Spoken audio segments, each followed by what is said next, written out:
Hong Kong began its patriots-only district election on Sunday. It has marginalized former popular opposition figures in the city amid a national security clampdown.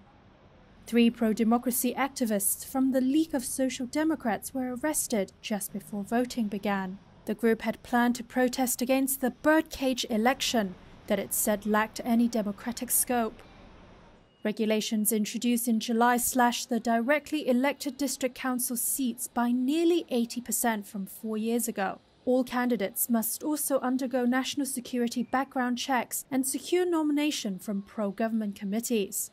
At least 3 pro-democracy groups, including moderates and even some pro-Beijing figures, failed to secure enough nominations.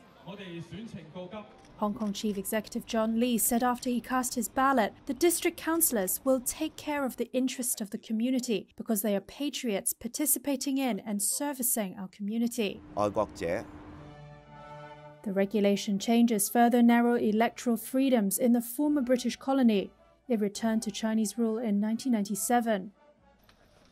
The crackdown under a 2020 China-imposed national security law has led to arrests of former district councillors and the disbandment of major opposition parties.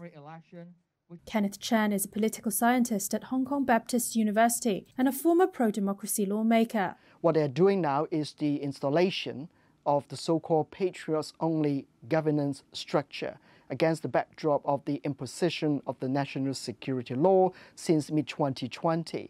So I'm afraid democracy is off the agenda. Some Western governments say the China-imposed national security law has been used to crack down on dissent.